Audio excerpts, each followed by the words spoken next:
আজকে বানাবো আমসত্ত্ব কাঁচা আমের। খেতে কিন্তু সত্যি অসাধারণ, সেই স্বাদ। সবাই এভাবে বানিয়ে খাবেন, আশা করি ভালো লাগবে। ভিডিওটা ভালো লাগলে সবাই লাইক কমেন্ট শেয়ার করে দিবেন। প্লিজ প্লিজ সবাই ফলো দিবেন। আসসালামু আলাইকুম, সবাই কেমন আছেন? আশা করি ভালো আছেন। আলহামদুলিল্লাহ আমরাও ভালো আছি। এখন চলে যাব ভিডিও করতে। 5টা আম দিয়ে আমসত্ত্ব বানাবো। 5টা আম আমি ভাবছি অনেকগুলো হবে, কিন্তু হয় নাই। 5টা আম আরও বাড়িয়ে নিতে হইতো। বানানোর শুকানোর আগে আমার ছেলে মেয়ে খেয়ে ফেলছে। ছেলে বেশি পছন্দ, আচার বা আমসত্ত্ব বানাইলে থাকে না। আমি ফার্স্ট আমসত্ত্ব বানাইছি, কিন্তু খেতে সত্যি অসাধারণ হয়েছে। আমগুলা সিদ্ধ করে নিয়েছি আমি। দেখেন, আমগুলা সিদ্ধ করে পিউরিটা বের করে নিব। সবগুলা একটু গরমের জন্য হাত দিয়ে করতে হয়ে যায়। এমন করে নিলে পিউরিটা অনেক সুন্দর হয়।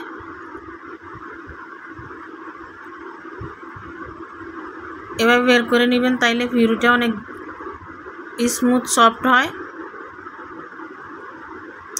এখানে পরিমাণ মতো স্বাদ মতো চিনি দিয়ে দিলাম, যে যেমন মিষ্টি খায়।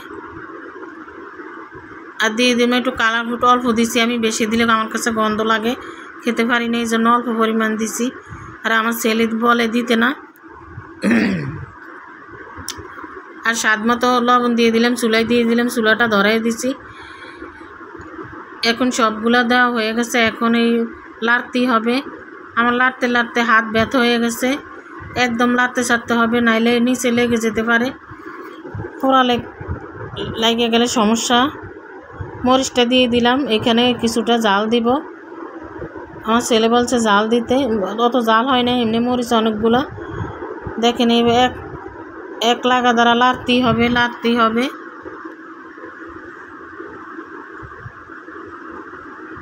নাইলে নিচে লেগে যাবে, বারে বারে লাড়তে হবে। লাড়তে লাড়তে একদম একটু আটালো ভাব হবে, তখন বুঝতে হবে এটা হয়েছে। আমাদের ছাদে তালা মারা থাকে সব সময়, বাড়াবাড়িতে থাকি, বারে যেতে ভালো লাগে না। এই জন্য এগুলো করতে ভালো লাগে না, এই জন্য অনেক সময় অনেক কিছু করি না।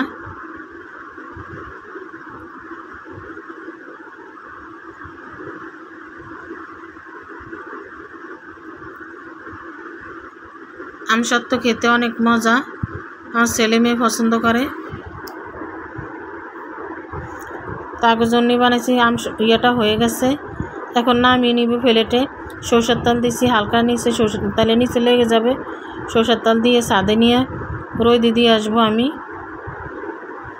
মেয়ে আর আমি ছাদে চলে যাব। একদম সুন্দর করে দিয়ে দিব, সমান করে। ছাদে দিয়ে গেছি, দেখেন ছাদে রোদ অনেক গরম ছিল।